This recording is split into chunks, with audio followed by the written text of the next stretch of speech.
Après tout ce que j'ai fait pour toi, cette phrase ne ressemble pas toujours à une menace. Elle peut être dite doucement, avec une voix triste, avec un regard blessé, avec ce silence lourd qui vous pousse tout de suite à vous demander ce que vous avez fait de mal.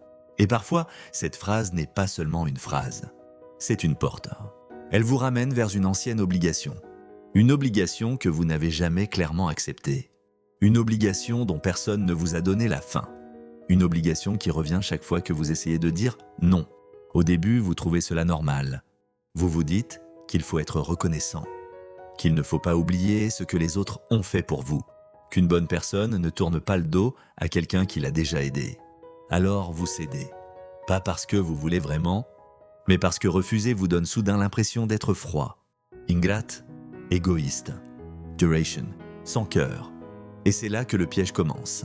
Il existe une forme de manipulation qui ne passe pas par les cris, ni par les insultes, ni par les ordres directs. Elle passe par votre conscience, par votre peur de blesser, par votre besoin d'être quelqu'un de bien, par cette petite question qui vous ronge. Est-ce que je suis une mauvaise personne si je dis non ? Dans cette vidéo, on va parler de ce moment précis où votre conscience cesse de vous guider et commence à vous tenir. On va parler de ces personnes qui ne vous demandent pas vraiment de l'aide. Elles viennent récupérer quelque chose. Et si vous ne voyez pas ce mécanisme, vous pouvez passer des années à payer pour un geste du passé. Une aide, une présence, un sacrifice, un moment où quelqu'un a été là pour vous, même quand ce paiement vous vide. La première chose à comprendre, c'est que la reconnaissance est normale. Se souvenir de ce qu'une personne a fait pour vous, c'est sain. Être touché par une aide reçue, c'est humain. Avoir envie de rendre quelque chose, c'est naturel. Le problème ne commence pas là. Le problème commence quand quelqu'un transforme cette reconnaissance en droit permanent sur vous. La différence est fine, mais elle change toute la relation. Une personne saine peut vous dire « J'ai été blessé, j'aurais aimé que tu sois là, j'avais besoin de toi ». Ces phrases peuvent être difficiles à entendre, mais elles laissent encore un espace. Un espace pour parler, pour expliquer, pour dire ce que vous pouvez faire et ce que vous ne pouvez pas faire. Une personne qui vous contrôle par la faute ne laisse pas cet espace. Elle ne parle pas seulement de sa douleur, elle parle de ce que vous devez prouver. Elle ne dit pas simplement « j'ai besoin de toi », elle vous fait sentir « tu n'as pas le droit de refuser ». Et à partir de là, vous ne répondez plus à une demande. Vous remboursez, vous ne choisissez plus librement. Vous essayez d'éviter une condamnation. Vous ne dites plus oui parce que votre cœur est d'accord. Vous dites oui parce que votre ventre se serre, parce que vous imaginez déjà son regard, son silence, sa déception, ses phrases. Après tout ce que j'ai fait pour toi, je ne pensais pas que tu étais comme ça. Tu pourrais au moins faire ça. Moi, quand tu avais besoin, j'étais là. Ces phrases sont dangereuses parce qu'elles ne vous attaquent pas de face. Elles attaquent l'image que vous avez de vous-même. Elles ne disent pas seulement « aide-moi ». Elles disent « si tu ne m'aides pas, tu n'es pas la personne que tu crois être ». Et pour quelqu'un qui a une conscience, c'est beaucoup plus fort qu'un ordre. Un ordre, on peut le refuser. Une menace, on peut la reconnaître. Mais une faute bien placée, on commence souvent par la croire. Vous vous dites « peut-être que j'exagère, peut-être que je devrais faire un effort, peut-être que je suis trop dur, peut-être que je lui dois bien ça ». Et petit à petit, vous ne vérifiez plus seulement ce que l'autre demande. Vous vérifiez si vous avez encore le droit d'être vous-même. Le premier signe, c'est que le passé revient toujours au même moment. Quand tout va bien, le passé dort. Quand vous êtes disponible, il ne pose aucun problème. Quand vous dites « oui », personne ne vous rappelle ce que vous devez. Mais dès que vous posez une limite, le passé se réveille. Tout revient sur la table. Les sacrifices, les services, les moments où cette personne était là, l'argent donné, le temps passé, la patience, les efforts. Bien sûr, il peut être légitime de parler du passé.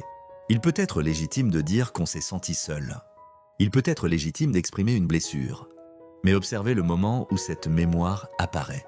Si elle apparaît seulement quand vous dites « non », ce n'est peut-être pas une mémoire. C'est une arme. Si une personne ne se souvient de sa générosité que lorsque vous refusez quelque chose, elle ne cherche pas seulement à être comprise. Elle cherche à vous faire plier.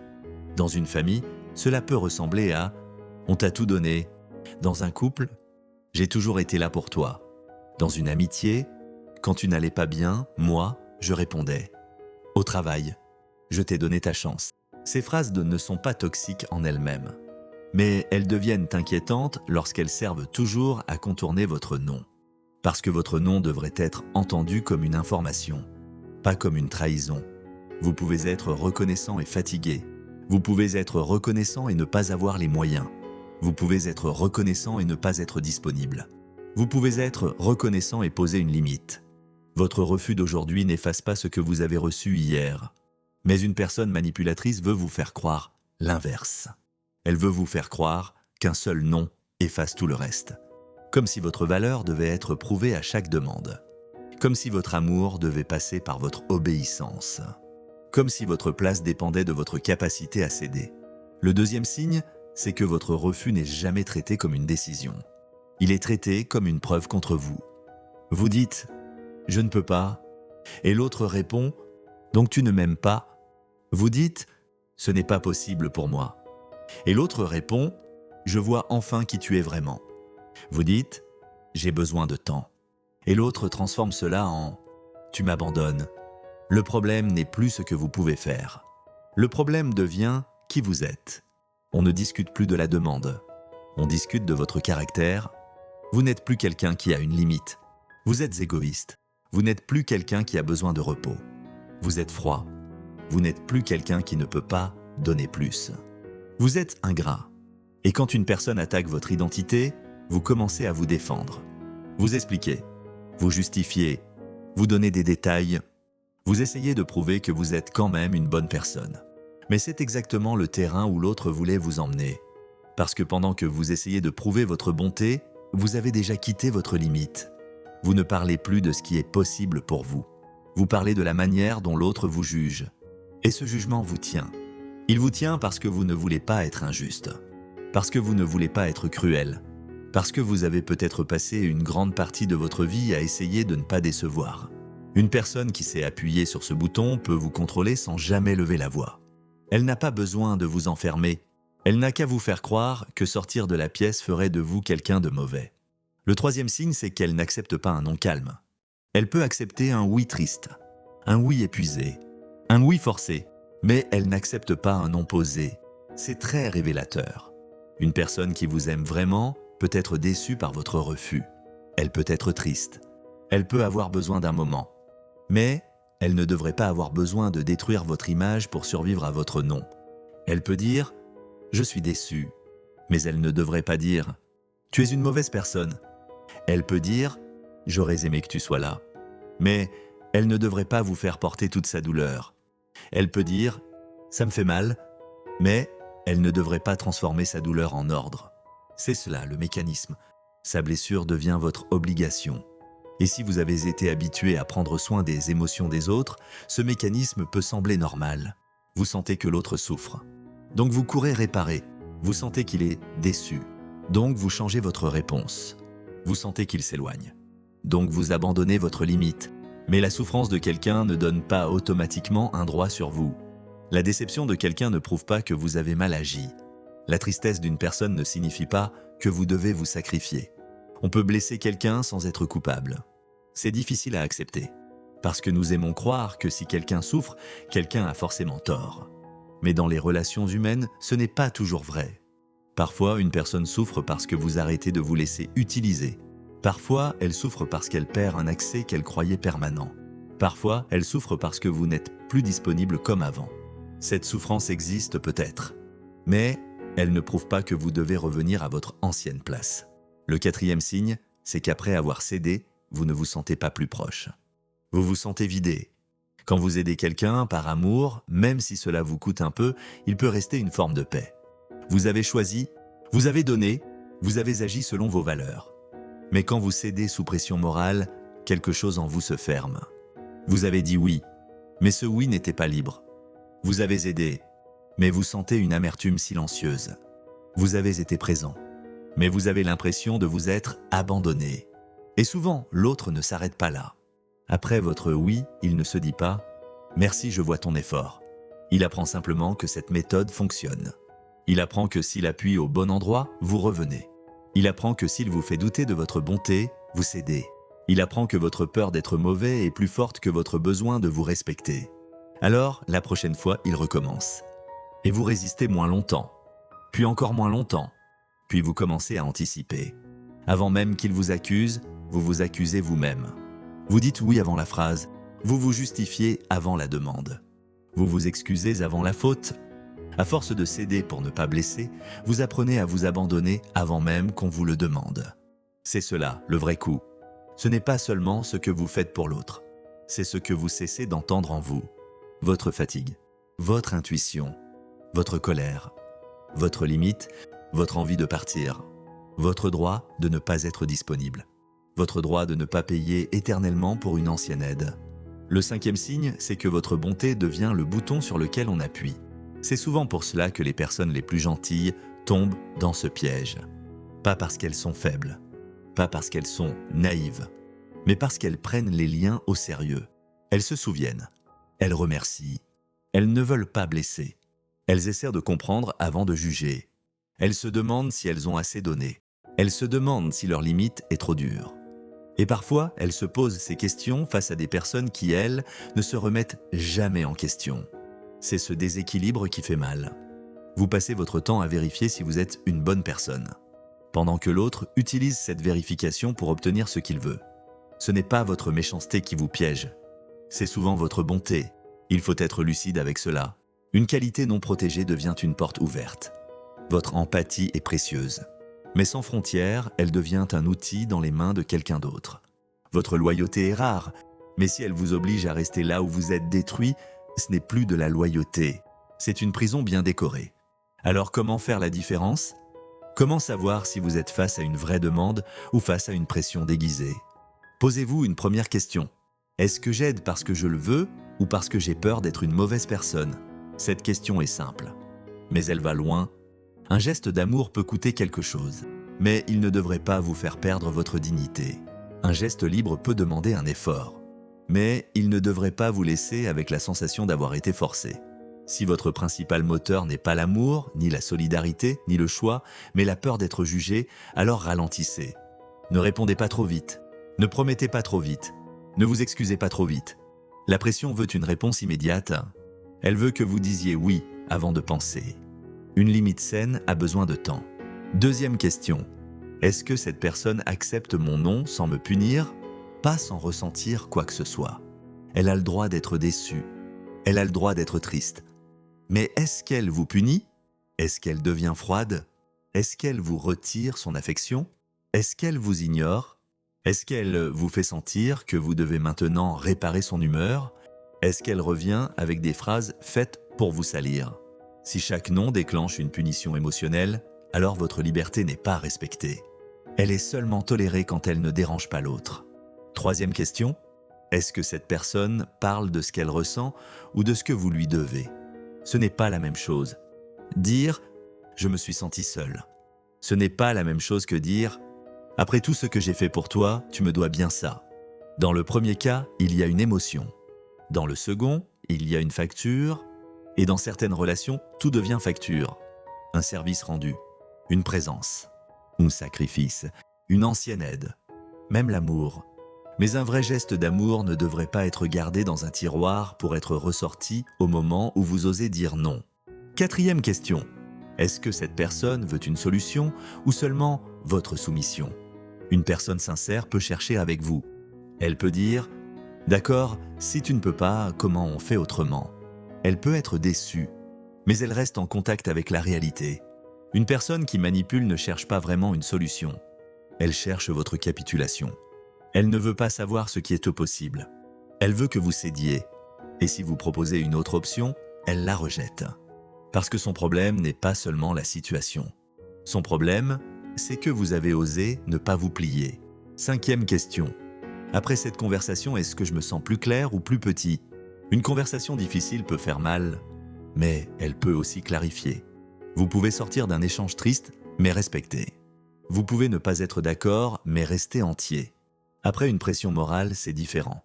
Vous vous sentez plus petit, vous doutez de vous, vous refaites la scène 10 fois. Vous cherchez comment prouver que vous n'êtes pas mauvais.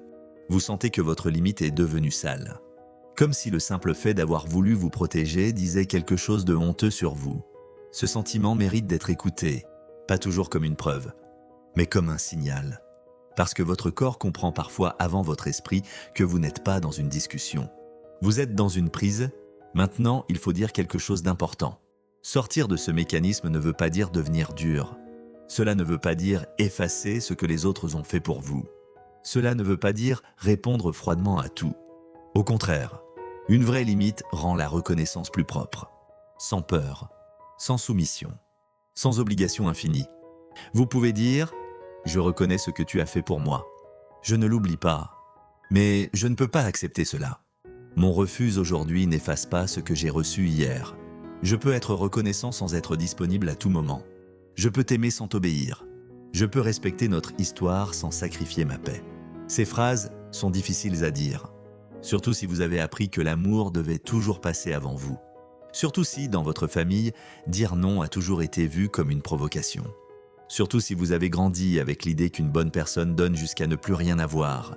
Mais écoutez bien, une personne qui vous aime vraiment ne devrait pas avoir besoin de votre effacement pour se sentir aimée. Elle ne devrait pas avoir besoin que vous trahissiez vos limites pour croire à votre lien. Elle ne devrait pas transformer votre non en procès contre votre cœur. Elle peut être blessée. Elle peut ne pas comprendre tout de suite. Elle peut avoir besoin de temps. Mais si elle vous respecte, elle finira par voir la différence entre votre limite et votre rejet. Une personne manipulatrice, elle, ne veut pas voir cette différence. Parce que cette différence vous rend libre.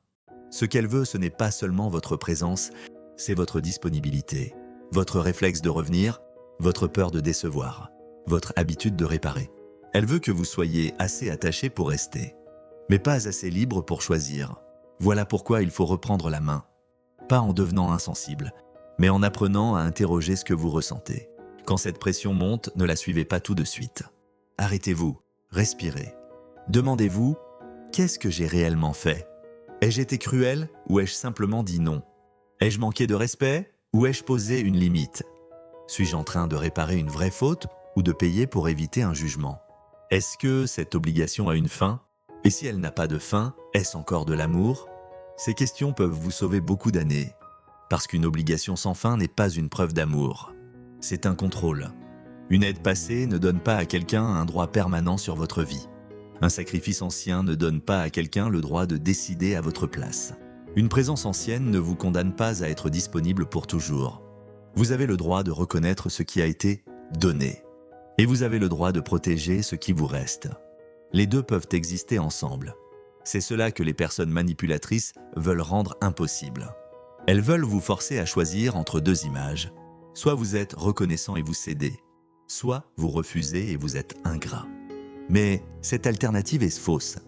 Vous pouvez être reconnaissant et refuser. Vous pouvez aimer et partir. Vous pouvez respecter quelqu'un et ne plus vous laisser contrôler. Vous pouvez dire « Oui, tu as été là pour moi » et « Non, je ne peux pas faire ce que tu me demandes ». Oui, je me souviens. Et non, je ne vais pas me trahir pour te rassurer. Oui, ce que tu as fait a compté. Et non, cela ne t'autorise pas à me posséder. C'est souvent à ce moment-là que l'autre révèle la vérité. Si votre reconnaissance l'intéresse vraiment, il pourra l'entendre. Peut-être pas tout de suite, peut-être avec douleur, mais il pourra l'entendre. Si votre obéissance était le vrai but, votre limite le mettra en colère. Pas parce que vous avez été injuste, mais parce que vous avez arrêté de payer. Et quand vous arrêtez de payer une note que vous n'avez jamais signée, celui qui profitait de cette note peut vous accuser de trahison. Ne soyez pas surpris. Ce n'est pas forcément le signe que vous avez tort. C'est parfois le signe que le mécanisme vient d'être touché. La pression morale perd de sa force quand vous cessez de la confondre avec la vérité. Elle peut encore faire mal. Elle peut encore revenir. Elle peut encore vous réveiller la nuit. Mais elle n'a plus le même pouvoir si vous savez la regarder. Si vous savez dire « Je me sens coupable », mais ça ne veut pas dire que je le suis. Cette phrase est essentielle. Je me sens coupable, mais ça ne veut pas dire que je le suis. Certaines fautes sont réelles. Elles nous aident à réparer, à demander pardon, à changer. Mais d'autres sont des traces anciennes. Des boutons installés par des années de pression. Des réflexes créés par des personnes qui vous ont appris que votre valeur dépendait de votre disponibilité. Il faut apprendre à faire la différence. Réparer une vraie faute vous rend plus juste. Obéir à une fausse faute vous rend plus prisonnier.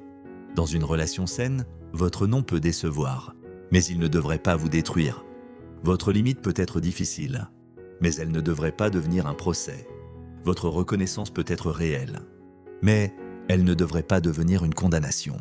Alors, la prochaine fois qu'une personne vous dira « Après tout ce que j'ai fait pour toi », ne répondez pas seulement avec votre peur, ne répondez pas seulement avec votre réflexe de réparer. Écoutez la phrase entière. Écoutez ce qu'elle demande vraiment. Est-ce une blessure qui cherche à être comprise? Ou une facture qui cherche à être encaissée? Est-ce une invitation à parler? Ou une tentative de vous faire plier? Est-ce que cette personne veut votre cœur? Ou votre obéissance? La réponse ne sera peut-être pas confortable, mais elle sera claire. Vous n'êtes pas obligé de devenir froid pour arrêter d'être contrôlé. Vous n'êtes pas obligé de devenir cruel pour poser une limite. Vous n'êtes pas obligé d'effacer ce qu'on a fait pour vous pour reprendre votre liberté. Vous pouvez dire merci et dire non. Vous pouvez reconnaître et refuser. Vous pouvez aimer et ne plus payer. La reconnaissance est belle quand elle reste libre, mais quand elle devient une chaîne, elle cesse d'être de l'amour. Un vrai geste d'amour ne revient pas plus tard sous forme de facture. Et une vraie relation ne vous oblige pas à disparaître pour prouver que vous vous souvenez. Si quelqu'un a besoin que vous vous trahissiez pour croire à votre reconnaissance, ce n'est pas votre reconnaissance qu'il cherche, c'est votre soumission. Et ce jour-là, votre nom ne détruit pas le lien. Il révèle le prix qu'on vous demandait de payer pour le garder.